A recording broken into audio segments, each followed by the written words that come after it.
I personally think IGLs, and to be a really good leader, I think something that IGLs really need to be good at is relationship.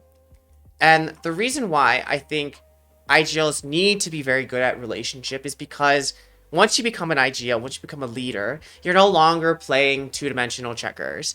In a certain sense, you are now playing three-dimensional chess. And what do I mean by that?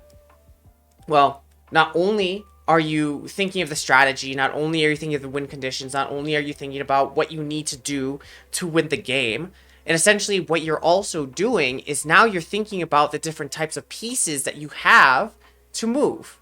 You have coaches who see the game a certain way, that want to communicate in a certain way to you. Then you also have your players, your teammates, and they also have their own thoughts, they also have their own minds, and now you have to think about how you want to move them, what makes them tick, what makes them confident, what makes them unconfident, confident, lack of confidence, all those kinds of things.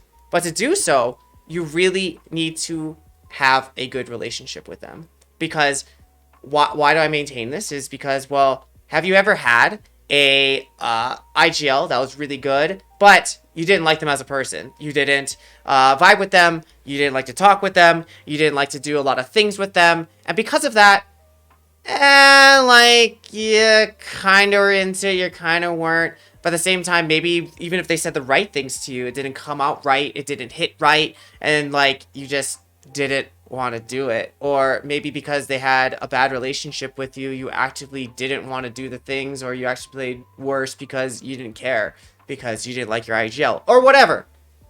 And so that's why I'm saying relationship. And when I interact with IGLs, like, I take a very relational-based perspective, or relational-based approach with them, and teaching them the soft skills in building relationships with their players. Something else with relationship that I think is really important is this. I think underrated skill of being an IGL, or someone in leadership, is being able to say, look, I'm sorry. You know, I was wrong. You were right. These statements. And I'm not saying that, like, it's easy to say these things, but I think it's important for IGLs to act as, you know, the glue of the team, to act as maybe the stable person, the person that's able to take in some information, that is the one that the sensible one, the one that can see from multiple angles and things like that. And so I'm really thinking it's really important for IGLs to be able to say, like, listen, man, like, I'm sorry, I didn't mean to say it like that. I'm sorry that, you know, I said that, or, you know, I made you feel that way. You know, this is really what, you know, I meant to say. This is what I really wanted to say to you instead. And so being able to repair relationships, being able to create relationships, I think this is a very strong skill of, like, S tier IGLs.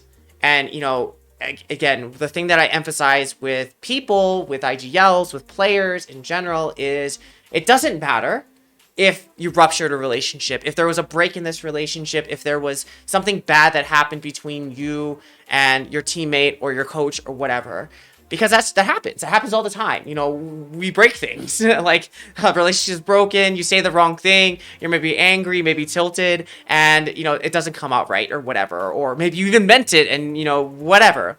And because of that, there's a rupture in the relationship. But it doesn't really matter if there's a rupture in the relationship. What's more important is, can you come back and can you repair it? Can you come back to that person and say, like, look, man, I see what you're saying. You know, I'm sorry. This made me really upset when XYZ. This is what I was trying to do. You know, how can we work this together? Because, you know, the metaphor that I often talk to people about is like when you break your arm, right? Say you break your arm here and you go to the doctor, or you don't, And like the doctor says, okay, well, it's broken. They maybe like shift it in place and put it back in, and then they put a cast around it, right? And typically what happens when you break a bone is that in that place where it broke, it's, well, I guess, what do you think? Is it stronger or weaker than originally where it was? And typically it's stronger. Your body's amazing, and in that place that your bone broke, you have things that like make that repair to make sure that it doesn't break in that same spot again. And so here's the other thing, fun fact, just like breaking bones or whatever, if you didn't, say you broke your bone, right? You snapped your arm, and you're like, you know what? You know what? I don't want to go to the doctor. I don't want to go to the doctor. I don't have health insurance. I don't want to go. It's painful or whatever. And you don't go to the doctor, right? And so it heals all messed up. And so maybe instead of a straight line or a straight wrist, now it's kind of like crooked and bent and whatever. And it heals improperly. Unlucky. So it heals improperly. You have this weird club arm or whatever, and like eventually you just get used to kind of like using this broken arm in a certain way. It's not efficient, it's not optimal, but it's healed. And so, if a doctor's gonna see your arm, they'd be like, "Let me see," and you're like, "Here it is, this claw thing," and they're like, "Oh my god, like your arm, that it's like messed up," and you'd be like, "Yeah, but like I got used to it. Like this is the way I like it. This is the way it is," and I mean, just like how we talk about relationships, like sometimes it happens, right? There's ruptures in the relationship. There's breaks in the relationship because we go in the next day, we pretend it's fine, and we don't talk about that thing, or we just like swoop it under the rug. It may seem outwardly that the relationship is fine or it's fixed, but in reality, it's this like broken, crooked club thing that like we learned how to deal with, but like there's still some underlying things in there that's not really good. So what happens though, if you bring this to the doctor, what do they say to you about your hand? They say, unlucky, your hand's kind of messed up, and if you want full optimal functioning of this hand, what we're gonna do is we're gonna have to re-break it. What?